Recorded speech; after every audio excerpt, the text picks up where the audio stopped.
इस वीडियो में मैंने ओलंपियाड के क्वेश्चंस पेपर डिस्कस करे हैं और ये मेरा तीसरा वीडियो है। एक्चुअल में इसमें भी मैंने क्या करे 15 क्वेश्चंस लिए हैं और उनके सॉल्यूशन डिस्कस किया है। सर ये किसको देखना चाहिए? जो बच्चे कॉम्पिटिटिव एग्जाम की प्रिपरेशन कर रहे हैं उनके लिए बहुत बढ़िया है, क्योंकि बार बार वही मैंने देखा, बार बार रिपीट होते हैं क्वेश्चन, कोई नए क्वेश्चन नहीं आ रहे हैं। या फिर कोई आईएमओ, एनएसओ, एनटीएससी की तैयारी कर रहा है, बेस्ट है, एक बार करके छोड़ दो। मैंने तो देखे कि मेरे 3 क्वेश्चन तो स्कॉलरशिप एग्जाम में एज इट इज थे, तो कोशिश की आप करके देखिए। जब मैंने बनाते टाइम एंजॉय किया है तो आपको शायद करने में मजा आएगा। चलिए पहला क्वेश्चन ले लेते हैं। चलिए फर्स्ट क्वेश्चन करते हैं। सब बढ़िया क्वेश्चन लगा मुझे। ये कहता है find the number of common terms in these two sequence. कितनी कॉमन है? तो देखिए एक तो 21 जैसे कॉमन है, तो हाउ मेनी हमें निकालना है कि टोटल कितनी है। और एक अच्छी चीज इसमें दे रखी है क्या कि ये एपी है। अगर आप नोट करो कि यहाँ पे भी जो है ना वो 4 का गैप है, यहाँ पे भी 4 का गैप है, तो एपी अर्थमेटिक प्रोग्रेशन है। यहाँ पे अगर गैप देखोगे तो 5 का है, राइट। लेकिन सबसे पहले तो ये निकालते हैं नंबर ऑफ टर्म्स। तो नंबर ऑफ टर्म्स का फार्मूला मैं यूज करने वाला हूं, वो है n इज इक्वल टू, आप नोट करना, लास्ट टर्म माइनस में a यानी कि first term divided by common difference और प्लस में 1 कर देता हूं। आप बोलो सर ये कहां से आ गया? ये वहीं से आया है जैसे ये फार्मूला था ना, ए एन इजक्वल टू, या ए एन ना लेके लास्ट टर्म ले लो। कौन सा लास्ट टर्म? लास्ट टर्म का फार्मूला था ना ए प्लस में एन माइनस 1d। इसी फार्मूले को मैंने रीराइट करा है और कुछ नहीं करा, एन निकाला है। चलिए तो सबसे पहला स्टेप है नंबर ऑफ टर्म्स निकाले मैंने दोनों सीक्वेंस में। पहली सीक्वेंस में मेरे नंबर ऑफ टर्म्स जो है ना वो आए हैं इस वाले में फार्मूले के हिसाब से। लास्ट टर्म मेरी 417 है, 417 माइनस ए मेरा 17 है, 17 लिखा। कॉमन डिफरेंस 4 है, इन दोनों के बीच में 4 से डिवाइड किया, 1 ऐड करा। अक्सर बच्चे कहते हैं सर ये कहां से आया है? तो ये तो वही चीज है, कोई बड़ी चीज नहीं है, मैंने यहीं से निकाला है। अगर इसको मैं रीराइट करूंगा तो ये यहीं से आ जाएगा। इसको ए को यहां भेजूंगा ना तो L last term minus first term इस तरह से करके निकल आता है। चलिए पहले वाली में नंबर ऑफ टर्म्स है 10। इसमें भी ये किया, लास्ट टर्म 466 था, फर्स्ट टर्म माइनस करा, डिवाइड बाई 5, इसमें आ गया मेरा 91। ठीक है, क्वेश्चन कहता है कॉमन टर्म्स। तो मैं एक काम करता हूं, इस सीक्वेंस में पीएथ टर्म ले लेता हूं, इस सीक्वेंस में क्यूएथ टर्म ले लेता हूं और दोनों को इक्वेट कर देता हूं। देखिए कैसे मैं क्या बात कर रहा हूं। मैंने क्या करा, पहली सीक्वेंस में पीएथ टर्म मान लेते कि इसकी पीएथ टर्म और इसकी क्यूएथ टर्म बराबर है, तो a प्लस में n माइनस 1d होता है ना, इसमें p माइनस 1d करा और सिंप्लीफाई किया तो ये आ गया। और q वाली में इस सीक्वेंस में मैंने क्या करा, q इसकी क्यूएथ टर्म ले ली और हम मान लेते कि pth टर्म पहली सीक्वेंस की और इसकी क्यूएथ टर्म है वो बराबर है एज पर क्वेश्चन। ठीक है, बराबर कर दिया। बराबर करने पे आप इसको सिंप्लीफाई करेंगे तो 4p को मैं यहां ले आता हूं, 11 को वहां ले जाता हूं, तो एक लीनियर इक्वेशन बन गई इस तरह की। डन। चलिए लीनियर इक्वेशन बना दी मैंने। अब एक सिंपल सी बात देखिए मैं क्या कह रहा हूं। इस लीनियर इक्वेशन में मैं पॉसिबल वैल्यूज ऑफ p और q निकालता हूं। कितनी पॉसिबल? बस ध्यान ये रहे कि p और q है ना, यानी कि p जो है मान लीजिए वो 101 से कम होनी चाहिए, क्योंकि नंबर ऑफ टर्म्स 101 है ना, तो 101 से तो कम ही होगी। अब पहली अगर इसमें मैं ले लूं थोड़ी देर के लिए, देखिए आपने इसमें ध्यान देना, इसमें मजेदार चीज ये आ गई, पहली टर्म जो है इसमें 2 आई है। कैसे 2 आई है?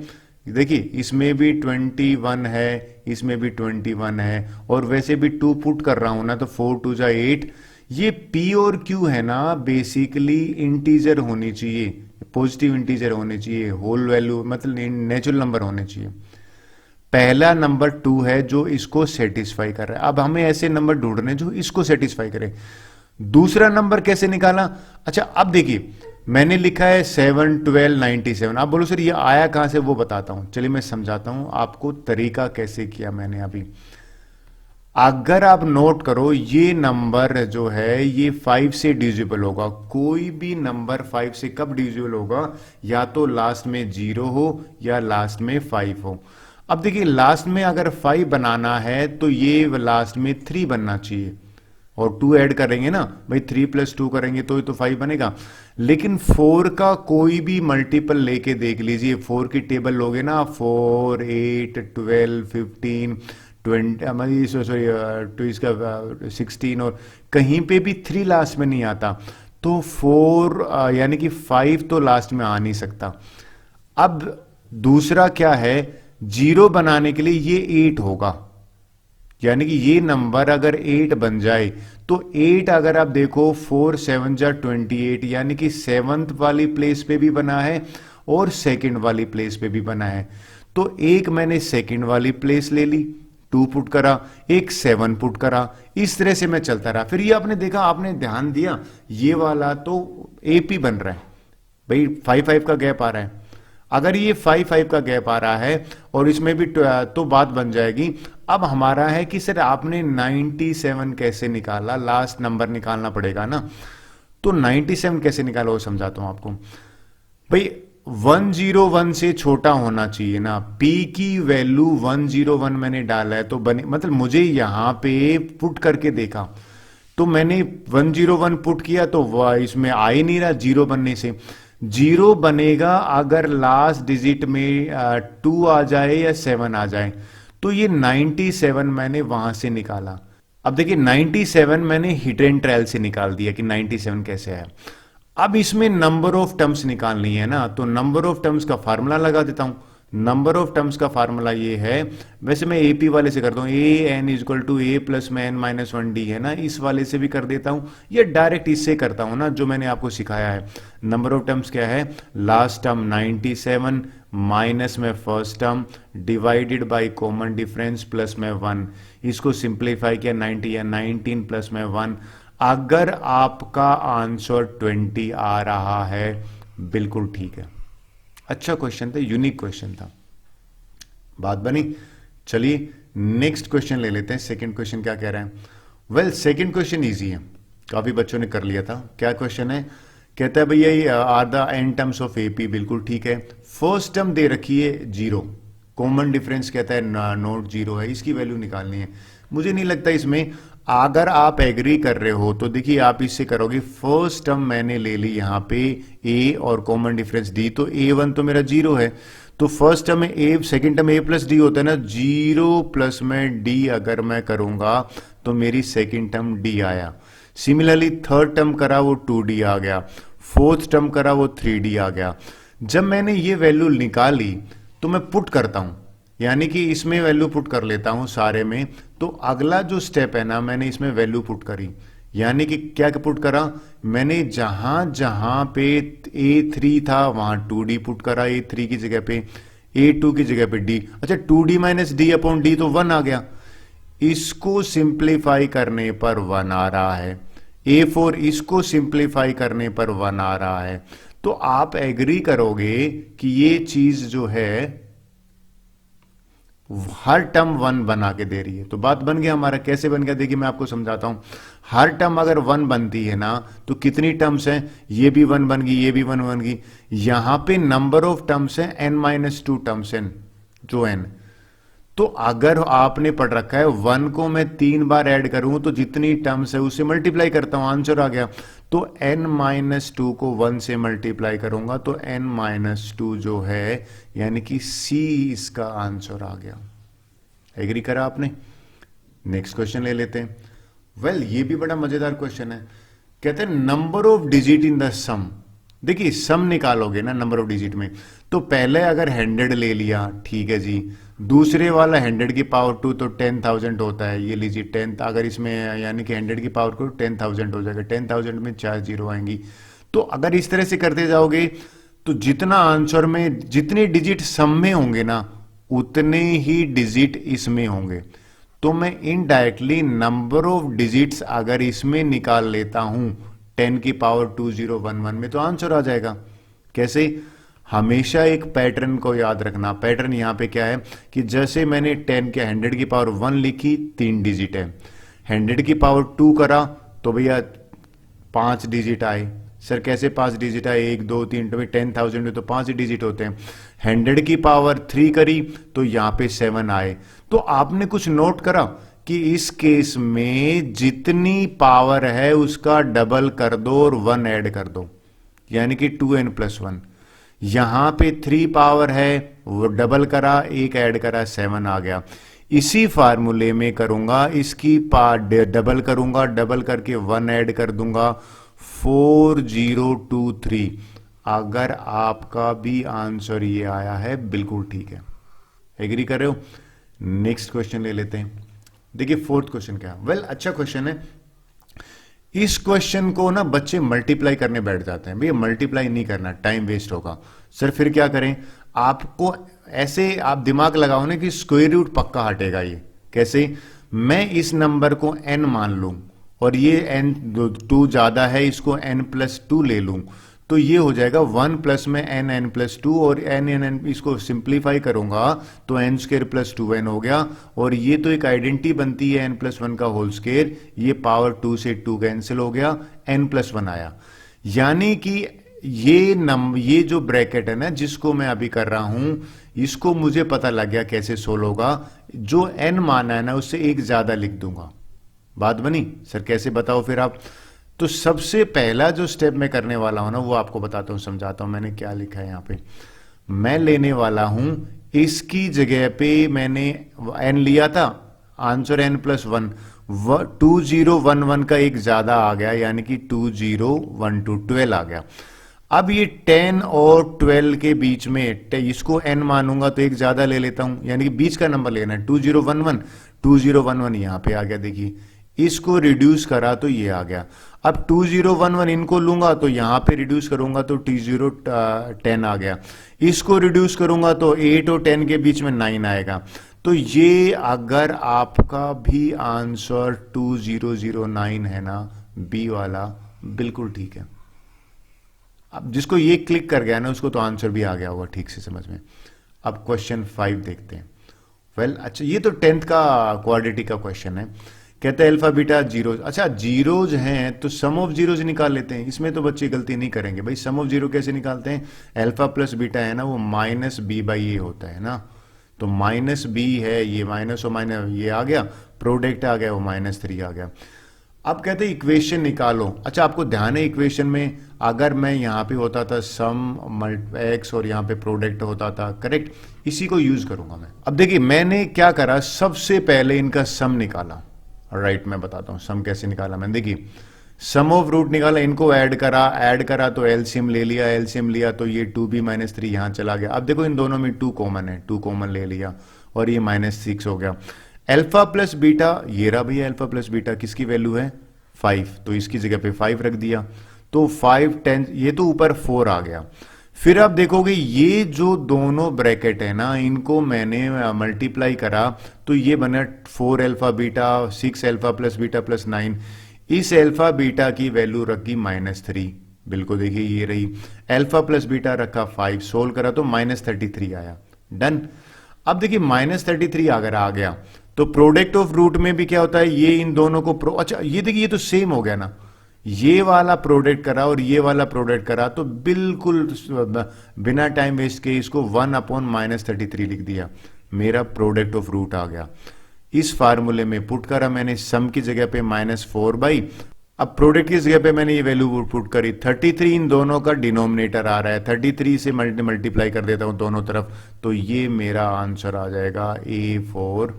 ये देखो -4 बन जाता है। जिस बच्चे का A फॉर एप्पल आंसर है ना ये करेक्ट आंसर है। देखिए 6th क्वेश्चन देखिए, मजेदार क्वेश्चन है, मैं तो इसको इंपॉर्टेंट मार्क करता हूं। कहते हैं ये सीक्वेंस है भैया, आप बिल्कुल ठीक है। nth term is a unit place, ठीक है। सम ऑफ दो, ये कह रहा है कि ये बताइए कि Sn जो है ना वो सम ऑफ n टर्म्स को रिप्रेजेंट कर रहा है। कहते हैं स्मॉलेस्ट वैल्यू ऑफ n बताओ जिसमें सम है वो 2010 से ग्रेटर हो। अब ये AP भी नहीं है, GP भी नहीं है, लेकिन मैंने इसने एग्जाम देख रखा कि क्या बना क्या रखी है। कहते हैं कि इसमें है ना सम ऑफ, देखिए इसमें लिखा हुआ है यूनिट प्लेस का जो सम है ना पिछली 2 टर्म्स का, जैसे 4 और 4 को ऐड करा तो 8 आया, 4 और 8 को ऐड किया तो 12 आता है, 12 का यहाँ पे 2 आ गया, 8 और 2 को ऐड करा तो 10 आया, 10 का एक्चुअल में 0 आ गया। तो इस तरह से सीक्वेंस है। अब ये कहता है ये बताइए कितनी टर्म्स जो है वो उनका सम 2010 से ज्यादा है। अब मैंने तो ये जो सीरीज थी ना, ये सीक्वेंस थी, इसको मैंने कंटिन्यू करा। ये 4 तो दे रखी थी, 5 होगी। फिर मैंने इन दोनों को ऐड करा, 6 प्लस में 0 6 आया, फिर 6 प्लस में 6 6 आया, 6 प्लस में 6 2 आया, 6 प्लस में 2, ये मैं करता रहा। जब मैंने करा तो बाद में देखा कि ये वाली जो है ना वो तो रिपीट होनी स्टार्ट हो गई है। यानी कि ये वाला पार्ट देखना, 44820 44820, आपको नहीं लगता ये सेम है? यानी कि ये वाला फर्स्ट, ये एक्चुअल में देखा जाए तो ये 4 टर्म का कॉम्बिनेशन बार बार आ रहा है। तो यहां पे मैंने ये देखा कि 4 यानी कि टोटल 20 टर्म्स होगी ना, तो मैंने एक सिंपल सा ये देखा कि 20 टर्म्स जो है ना उसका सम मैंने निकाला। 20 टर्म्स का सम 80 आया। सर कैसे निकाला आपने 80? इनको ऐड कर लेते हैं, 4 4 जा 8, 8 और 8 6, यहाँ पे करेंगे तो इसका सम 18 आया। यहाँ पे 8 और 6 करा, 14 आ गया। और यहाँ पे 6 6 12 और यहाँ पे 20 आ गया। और यहाँ पे अगर करोगे तो 16 और ये 28 यानी कि 26 आ गया। इनका सम आपने ऐड कर लिया यहां तक। देखिए मैं जिसके ऊपर ये कर रहा हूं, क्योंकि रिपीटिशन हो रहा है ना, ये रिपीटिशन और यहां से तो रिपीट होना स्टार्ट हो जाता है, तो इसको छोड़ देता हूं। 20 टर्म्स का सम 80 आया, मुझे सम चाहिए था 2010। अब मैं करूंगा क्या, ये जो सम है ना 2010, इसको डिवाइड कर लेता हूं। किससे डिवाइड करूंगा? इसको मैं 80 से डिवाइड करता हूं। भाई ये जो सम है, और ये पता करना चाहते हो रिपीटिशन कितने हुए हैं, तो इसको ये जो सम था इसको 280 से डिवाइड किया, 201, और 25 रिपीटिशन हो रहे हैं। यानी कि ये वन टाइम है ना, इस तरह से 25 टाइम अगर हम करेंगे ना रिपीटिशन इस पूरे का, तो 25 टाइम्स करने पे बात बन जाएगी। तो और आसान हो गया। 25 को मैंने 20 से मल्टीप्लाई करा। भाई एक में 20 टर्म्स है ना, तो 500 टर्म्स है। इन 500 टर्म्स का सम आ गया 2000। सर कैसे आया 2000 सम? देखिए 20 टर्म्स का सम 80 है भैया। 80 को और मैं 25 से करूंगा तो 80 इंटू 25 करूंगा तो 2000 आया। मुझे तो 2010 से ज्यादा चाहिए। अब इसके बाद नेक्स्ट सीक्वेंस क्या आएगी? देखिए 0 और इसको ऐड करेंगे, यानी कि यहां तक हो गया। फिर ये सीक्वेंस होगी, ये वाली टर्म नेक्स्ट आएगी 4। कौन सी वाली आएगी? 501 वाली। फिर नेक्स्ट टर्म की कौन सी आएगी यहाँ पे? फिर यहाँ पे 4 आ जाएगी, यानी कि ये। फिर जो थर्ड टर्म है 8 आने स्टार्ट हो जाएगी। तो देखो इनको ऐड करो, ये यहाँ पे 2016 है, हमसे पूछा था 210 से ज्यादा। तो अगर आपका आंसर 503 है ना, यानी कि 500 थर्ड टर्म है, वो अगर आपका आंसर है बिल्कुल सही है। होप सो आपको क्लियर हुआ होगा। नेक्स्ट क्वेश्चन ले लेता हूं। वेल ये इजी है, ये तो बहुत ही इजी है, सब बच्चों ने कर लिया था। अर्थमेटिक प्रोग्रेशन का क्वेश्चन है। 600 बिस्कुट है, 5 बॉयज में डिवाइड करना है। 5 टर्म्स जो एपी की होती है ना वो ये होती हैं, अगर आप भूल गए हो तो बता देता हूं। यानी कि a minus D, a minus 2d, a minus D, a और a प्लस डी और a प्लस 2d। अब 600 टोटल है तो ऐड 600 कर दिया। जब मैंने इनको करा तो देखिए कैंसिल नहीं हो रहा क्या? ये माइनस का 2d, ये प्लस का 2d, ये माइनस का d, ये प्लस का d। 5a बचा। 5a अगर 600 है तो a की वैल्यू यहां पे कितनी आ गई? 120। ये a 120 आ गया, राइट। अब आगे देखो ये क्या कह रहा है, कहते हैं कि smallest two terms, smallest two term का मतलब ये वाली टर्म और ये वाली टर्म, इन दोनों का सम 1/7 है रिमेनिंग 3।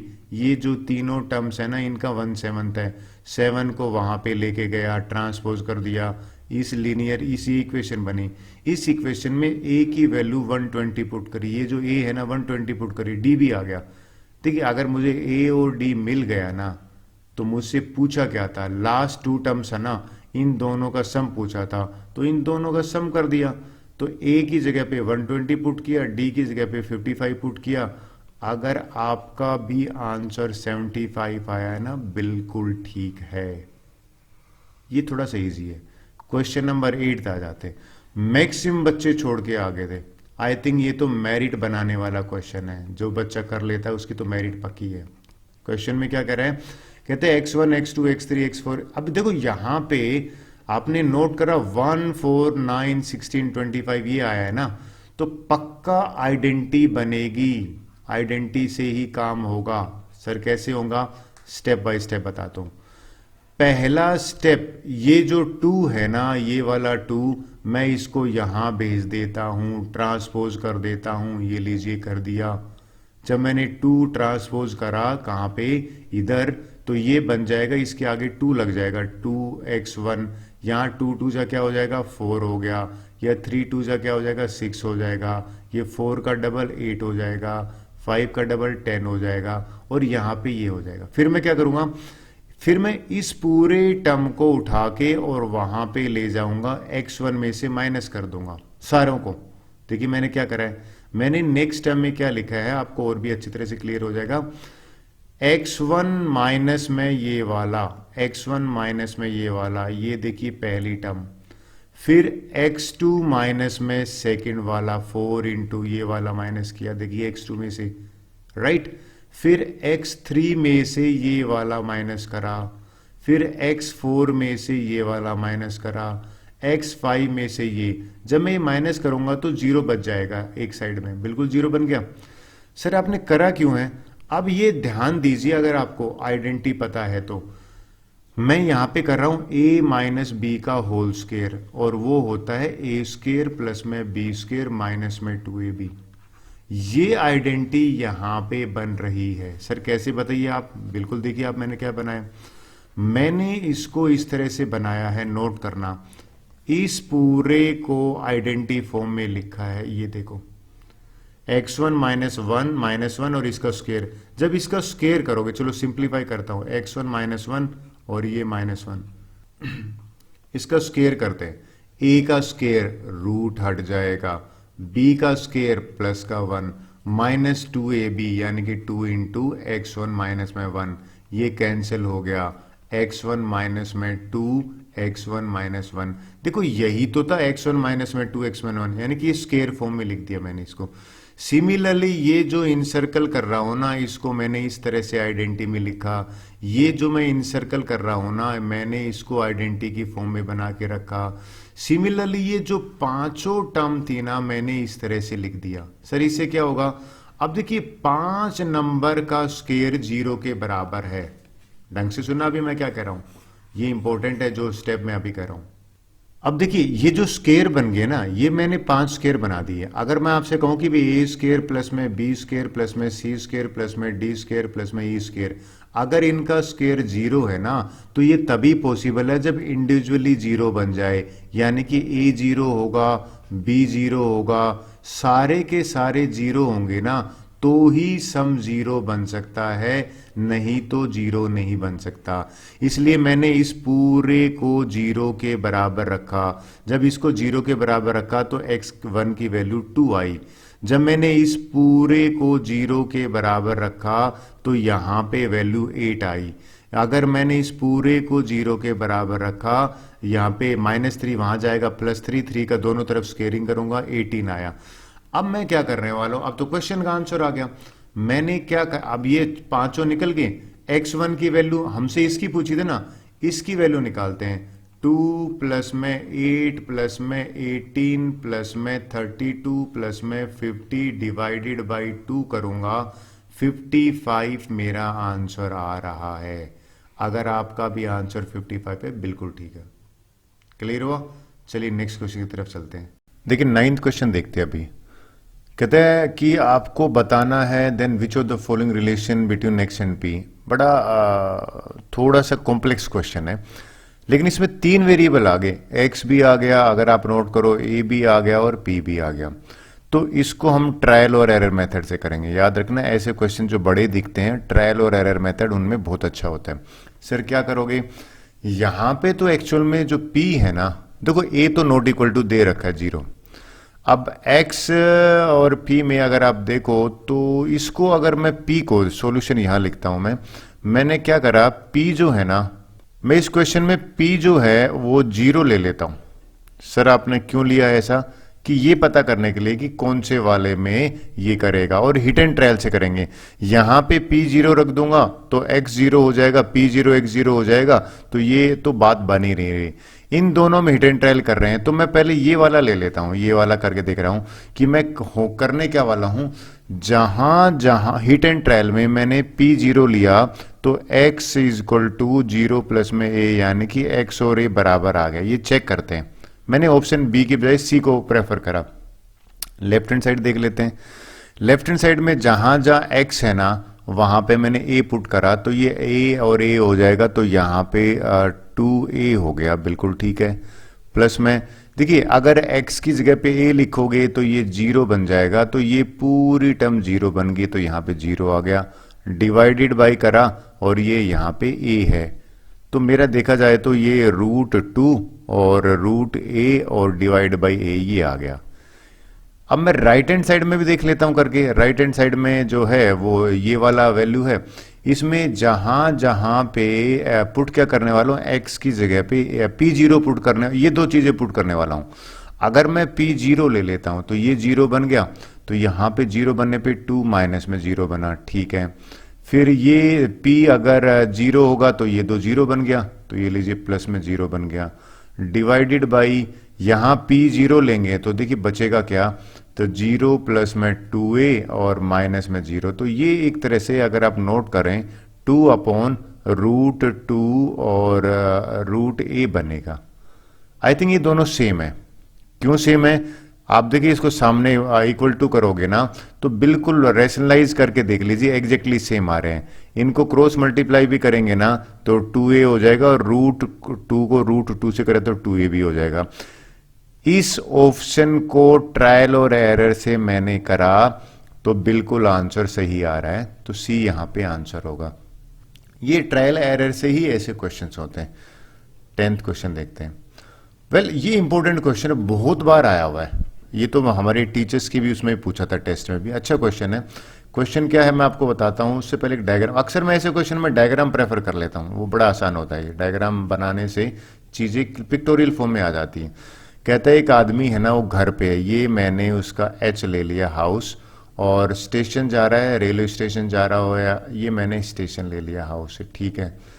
कहता है if you drive rate of 10 kilometre, ये 3 केस दे रखे। देखिए, अगर वो 10 किलोमीटर के स्पीड से जा रहा है तो ही रीचेज, तो उसका टाइम जो है ना वो 6 PM है पहुंचने का।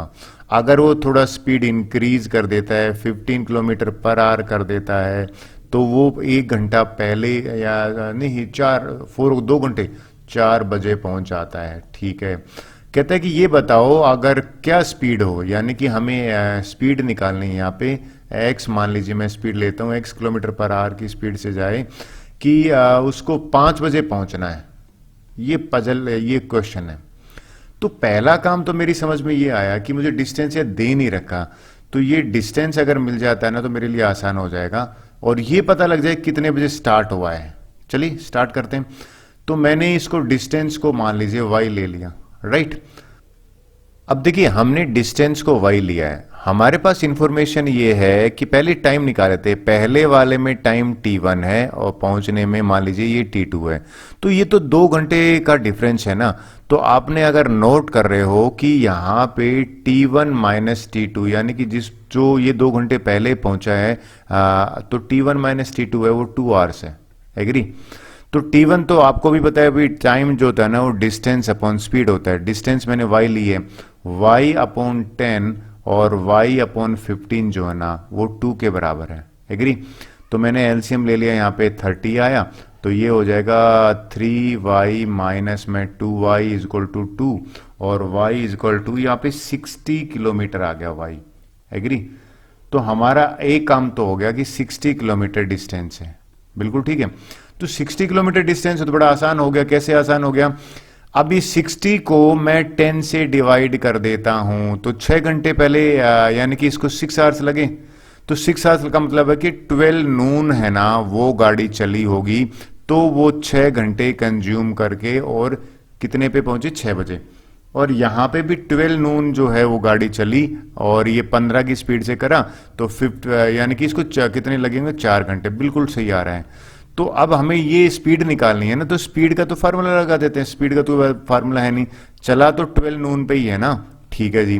5 बजे पहुंचा है यानी कि यहाँ पे टाइम 5 घंटे लग रहे हैं, राइट। तो 5 घंटे लग रहे हैं तो 60 को मैं 5 से डिवाइड करूंगा, 12 आंसर आ रहा है। अगर आपका भी आंसर 12 है ना, बिल्कुल सही है भैया, दिस इज आंसर। अच्छा क्वेश्चन था। 11th क्वेश्चन लेते हैं, ये देखिए बड़ा इजी आ गया। किसी ने अगर 11th क्लास का ये पढ़ा है ना कि सम ऑफ स्क्वायर ऑफ यानी कि 1 का स्क्वायर प्लस में 2 का स्क्वायर प्लस में 3 का स्क्वायर प्लस में n का square, sum of square of natural number, वो ये था n into N plus 1 divided by 2n, ये मल्टीप्लाई, और ये 6 था। अब ये डिनोमिनेटर में 6 है, हमसे क्या पूछ रहा है कि भाई ये बताओ कि ये क्या होगा, ये तो न्यूमरेटर बना हुआ है ना, तो अगर मैं 6 को यहां भेज देता हूं तो ये 6 का मल्टीपल तो होगा ही होगा, एग्री कर रहे हो। तो अगर यहां पे कोई आपसे पूछे, ये तो जिसको याद है ना वो बड़ा 1 सेकंड में कर लेगा, इसमें तो सोचने की जरूरत ही नहीं थी। तो अगर आपको याद है तो इंटीग्रल 6 का मल्टीपल होगा, क्योंकि 6 यहां मल्टीप्लाई हो रहा है, तो 6 मल्टीप्लाई हो रहा है। तो अगर अभी आपका आंसर यहां पे 6 है तो बिल्कुल ठीक है। वैसे हिट एंड ट्रायल से भी कर सकते थे। 12th क्वेश्चन देख लेते हैं। 12th क्वेश्चन अच्छा क्वेश्चन है। देखिए ये बड़ा कंफ्यूजिंग कर रहा था बच्चों को, कहता भाई 3 प्राइम, देखिए इसको अंडरलाइन कर रहा हूं, प्राइम नंबर है, ऑल ग्रेटर देन 3 है, ठीक है, एपी बना रहे हैं, ये नहीं बताए कौन से, कंजुगेटिव नहीं है। देखिए यहां पे कई बच्चे गलती करते हैं, कंजुगेटिव नहीं है यहां पे, पहले ही मैं चीज को कर देता हूं। कहते हैं तेरे कॉमन डिफरेंस बताना है किसके बारे में। देखिए अगर कोई नंबर 3 से बड़ा है ना, तो प्राइम नंबर को 3 से बड़े को हम लिख सकते हैं 6k प्लस माइनस 1, इनमें से k की वैल्यू पुट करते जाओ, या तो प्लस करने पे प्राइम आएगा या माइनस पे, एक आएगा, जरूरी नहीं है। मैं क्या कहना चाह रहा हूं, prime number can be express, sir कैसे, एग्जांपल दो। अगर मैं k1 ले लेता हूं थोड़ी देर के लिए, ठीक है, तो यहां पे क्या बनेगा, 6 k की जगह पे 1 करूंगा, 6 प्लस 1 7 बन जाएगा, और यहां पे 1 पुट करा मैंने तो 6 माइनस 1 5। देखिए ये तो दोनों प्राइम नंबर हैं, लेकिन k अगर मैं 2 पुट कर देता हूं तो यहां पे 6 टू 12 और 1 करेंगे तो 13 बना, और 12 और 12 में से 1 करेंगे तो 11 आएगा। तो ये काम कर रहा है। अब ये कह रहा है कि 6 की एंट्री हो रखी है यहां पे, आपने ये काम की बात, यहां पे 6 है, तो हमसे कह रहा है कि कॉमन डिफरेंस जो है ना, ये एपी बनाएंगे। थोड़ी देर के लिए मैं मान लेता हूं कि 3 प्राइम नंबर है, कंजुगेटिव नहीं है, एक प्राइम नंबर है 6 के, मान लीजिए प्लस का, या पहला 3 प्राइम नंबर लिखता हूं, इस इसी उसमें लिखता हूं जिससे कि आपको थोड़ा आइडिया लग जाए। फर्स्ट प्राइम नंबर मैंने लिख लिया 6a प्लस में 1, ठीक है। सेकंड प्राइम नंबर मैंने लिख लिया थोड़ी देर के लिए, मान लीजिए 6p प्लस 1, और थर्ड प्राइम नंबर मैंने लिख लिया 6c प्लस में 1, थोड़ी देर के लिए ले लेते हैं। कॉमन डिफरेंस तो इनका क्या, डी क्या होता है, अगर आपको ध्यान हो, डी होता है सेकंड टर्म माइनस में फर्स्ट टर्म, तो सेकंड टर्म में 6b प्लस में 1 माइनस 6a माइनस 1, तो एक चीज आप निकल के आ रही है, ये दोनों तो कैंसिल हो रहे हैं, तो ये कंफर्म तो नहीं है, रफ आइडिया हमें क्या दे रहा है कि भैया इस 6 का तो मल्टीपल होगा, तो must be divisible by 2 and 3। भाई जो 6 से डिविजिबल है ना, वो 2 एंड 3 से पक्का डिविजिबल होगा, तो सी आंसर जो है वो बिल्कुल ठीक है। थोड़ी सी कोशिश की है समझाने की, डन। नेक्स्ट क्वेश्चन देख लेते हैं। वेल ये क्वेश्चन मुझे मजेदार लगा, बच्चे तो पता नहीं क्या कह रहे थे। एक सिंपल सा फंडा, आप भी इंजॉय करोगे। हमसे कह रहा है a प्लस डी और b प्लस सी की वैल्यू बताना, ठीक है। अब नोट करना, पहला काम जो मैं अगर ये करूं कि इनको ऐड करूं, लेकिन मैंने एक ट्रेंड देखा, वो ट्रेंड बताता हूं आपको। अगर इन दोनों को देखिए ऐड कर, इक्वेशन ले लेता हूं, 1 ये है, ये 2 है, ये 3 इक्वेशन है, और ये 4 है, ठीक है। मैं इनको ले लेता हूं, यानी कि इक्वेशन जो 2 है ना और इक्वेशन जो 3 है ना, उनको मैं ऐड कर देता हूं। देखिए इनको ऐड करेंगे तो 8 प्लस में 2, यहां पे क्या हो जाएगा 10a, ठीक है जी। यहां पे 4 प्लस में 6 करोगे, ये हो जाएगा 10b, सिमिलरली 10c, और 10d, और यहाँ पे ये हो जाएगा 0। सर 0 क्यों हुआ भाई? एक प्लस का 16 एक माइनस का 16 है। तो ये एक तरह से ये हो गया कि a plus B plus C plus में d, 10 बाहर ले लेता हूं, और 10 तो ऑब्वियसली 0 तो हो नहीं सकता, तो इनका जो सम है ना a plus B plus C plus D वो 0 आ गया। और हमें तो a प्लस डी चाहिए ना, तो a प्लस डी एक तरफ ले लेता हूं, तो ये देखा जाए तो a प्लस डी जो है ना वो माइनस बी प्लस सी के बराबर होगा। एक रिलेशन निकल गया कि ये एक दूसरे का, एक नेगेटिव है तो एक पॉजिटिव है। अगर इसमें एक टर्म नेगेटिव है और एक पॉजिटिव है, तो एक नेगेटिव है और एक पॉजिटिव है, थोड़ी देर के लिए मैं अगर कहूं तो आंसर में क्या आएगा? प्लस माइनस माइनस आएगा। तो ये तो हो नहीं सकता, ये हो नहीं सकता, नन ऑफ फोरगोइंग, लेकिन ये हो सकता है। आप बोलोगे सर ऐसे थोड़ी काम चलेगा, -16 कैसे आया? आगे बताता हूं, बड़ा आसान है और भी करना। -16 कैसे आया वो भी बताता हूं, लेकिन एक चीज कंफर्म है कि शॉर्टकट करना हो तो इसको करके तुक्का मार के आप आगे जा सकते हो। लेकिन आगे चलते हैं। अब मैं इनको ले लेता हूं थोड़ा सा सबको, यानी कि सबको ओड कर दे, इन सबको मैंने ऐड कर दिया, ऐड ऑल ऐड करते हैं तो ये हो जाएगा 16, यानी कि इन चारों को ऐड करा 16 ये हो गया, बिल्कुल ठीक है। फिर आप देखो ये अगर करते हो तो 10 और ये हो जाएगा 10 और ये हो गया 20 बी, बिल्कुल ठीक है। फिर यहाँ पे आ जाते हो 10 और ये हो गया 20 सी, बिल्कुल ठीक है। और यहाँ पे 16 डी, और इन सबको राइट हैंड साइड ऐड करते हो ना तो माइनस का 16 आया, भाई ये तो 0 ही हो गया, और इन दोनों को करोगे तो -16 आएगा, ठीक है। मैं एक काम करता हूँ 16 वालों को एक साथ लिख लेता हूँ, कॉमन ले लिया तो ये हो जाएगा a प्लस में d, और 20 वालों को ले लिया यानी कि b प्लस में c, राइट ओके।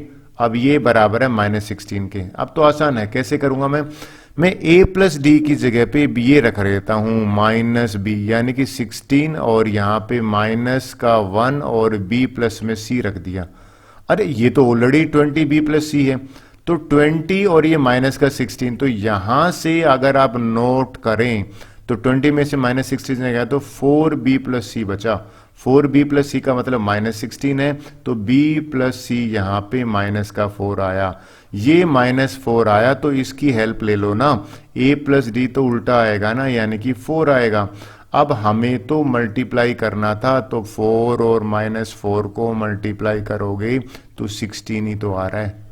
तो ये अच्छा क्वेश्चन मानता हूं बी वाला। नेक्स्ट क्वेश्चन ले लेते हैं, सेकंड लास्ट क्वेश्चन है। ये मजेदार है, ये बच्चे पता नहीं क्यों छोड़ के आ गए थे। क्वेश्चन कह रहा है कि 2 सर्कल है, ये लीजिए भैया सर्कल पहले वाला ये है, एक्सटर्नली की बात कर रहा है, तो एक्सटर्नली चलिए इसको मैं एक्सटर्नली टच करा दिया, ये लीजिए बिल्कुल। कहता है कि उनका एरिया तो ये है और डिस्टेंस बिटवीन देयर, ये वाला जो सेंटर है ना और ये वाला सेंटर है, ये दोनों का जो डिस्टेंस है वो दे रखा है हमें 14 है। ये 14 है, मान लीजिए कैपिटल आर है और ये स्मॉल आर है ना, तो मुझे एक तरह से ये दे रखा है कैपिटल आर प्लस में स्मॉल आर है वो 14 है, तो दोनों का सम 14 है ना, तो डिटरमाइन द रेडियाई। अरे यार एक चीज करते हैं, ये रेडियाई है, 2 और 9 हो सकता है, इनका सम तो 14 आ ही नहीं रहा, इन दोनों का सम हो सकता है, इनका 14 आ ही नहीं रहा, नन ऑफ दिस और इसमें ये हो सकता है, नन ऑफ दिस में तो ट्राई करना पड़ेगा। लेकिन अब अगर आपको 2 सेकंड में तुक्का मारना हो तो ये आंसर मिल गया, लेकिन करके देखते हैं। कहते सम ऑफ देयर, अरे यार सम का एरिया यानी कि pi capital R square plus में पाई स्मॉल आर स्क्वायर। देखिए इनका सम दे रखा है 130 पाई, ये लीजिए 130 पाई। अरे पाई है तो पाई से पाई कैंसिल हो जाएगा, दोनों तरफ पाई अगर ये कैंसिल कर देते हैं तो कैपिटल आर स्क्वायर प्लस में स्मॉल आर स्क्वायर है ना वो 130 है, एग्री। अब तो एक काम करते हैं यार, हिट एंड ट्रायल कर लो ना। अब तो ये ऐसे दो नंबर ढूंढो जो इनको सेटिस्फाई करें। वैसे तो मैं आइडेंटिटी से कर लूंगा, लेकिन क्यों आइडेंटिटी लगानी? 11 का स्क्वायर करके देखा और 3 का स्क्वायर करके देखा, 11 का स्क्वायर 121 और 9 बिल्कुल सही आ रहा है। तो भैया ये जो ए ऑप्शन है ना बिल्कुल करेक्ट आंसर है। होप सो आपको क्लियर हुआ होगा। नेक्स्ट ले लेते हैं। वेल जिस बच्चे ने ट्रिग्नोमेट्री नहीं पढ़ी ना शायद उसके लिए थोड़ा सा दिक्कत हो। ट्रिगो का क्वेश्चन है सर, क्या है? Side of A triangle. Sir आपको कैसे पता है ट्रायंगल? देखिए मुझे ये 3 साइड देखी और 3 साइड देखे मेरे के दिमाग में आया कि ये राइट एंगल ट्रायंगल है। सर कैसे आपको राइट एंगल ट्रायंगल का पता लगा? ये राइट एंगल ट्रायंगल का इसलिए पता लगा क्योंकि इसमें पाइथागोरस सेटिस्फाई हो रही है। कैसे? ये मैंने 2 लिया, ये √3 लिया, ये 1 लिया, राइट। ये 90 डिग्री है। 2 का स्क्वायर कर लीजिए, बिल्कुल ठीक है, √3 का कर लिए। तो ये तो नंबर साइड देखते ही ना एक्स लगाना जरूरी है। देखिए कई टीचर कहते हैं सर एक्स जरूरी है, तो पकड़ में आ गया राइट एंगल। मैं अब क्या करता हूं, इसको जो है ना एक, अब ये इसने साफ साफ लिखा है, ध्यान से देखना। बड़ी साइड क्या है, बड़ी साइड है ये मैंने ए ले लिया, ठीक है, साइड का जो बी सी। और ये ध्यान सर आप लोगों को बड़ी कैसे लगी भाई, 2 इन दोनों नंबर से बड़ा है ना, रूट ये जो 3 है ना, √3 ये तो 1.7 अप्रोक्स होता है, तो 2 बड़ा है। तो बड़ी साइड के सामने एंगल भी बड़ा हो, तो बड़ा एंगल तो 90 है, तो ये 90 है ना, तो इसके सामने 2 हो गया। √3 है, ये b है, तो ये मैंने b ले लिया, ठीक है जी। ये a मान लीजिए और ये c मान लीजिए। कुछ समझ में आया मैं क्या कह रहा हूं। अब एक चीज है, एंगल का रेशियो है ना, बड़ी आपने ये तो पढ़ा होगा, ग्रेटर एंगल के सामने, नोट करना, ग्रेटर एंगल है ना उसके अपोजिट है ना वो भैया ग्रेटेस्ट साइड होती है, बड़ी से बड़ी साइड होती है, ठीक है। तो इसमें पहली साइड एंगल साइड बड़ी है, पहला एंगल भी बड़ा होगा। पहले वाले 1 तो ये तो हो नहीं सकता, यहाँ पे ये 2 बराबर ये भी नहीं हो सकता। ये आ जाओ, देखो ये वाला 1 हो ही नहीं सकता, तो सीधा आंसर है ये वाला। सर आपने 1 सेकंड में कैसे निकाला, मैंने कहा भाई बड़ी साइड के सामने बड़ा एंगल, और इस तरह से करा है। लेकिन आपको ट्रिगो से भी कर सकते हो। ये एंगल सी निकालते हैं, एंगल सी देखिए मैं निकाला हूं, साइन सी क्या होता है भैया, perpendicular upon hypotenuse 1/2, perpendicular upon hypotenuse होता है ना। तो ये तो कितना आ गया साइन, 30 डिग्री आ गया, ये लीजिए भैया, ये 30 आ गया, तो ये 60 आ गया। तो रेशियो क्या गया, 90 60 30, यानी कि 3:1। तो ये आंसर है। आई होप आपने ये 15 क्वेश्चन एंजॉय किया होगा। Thank you very much.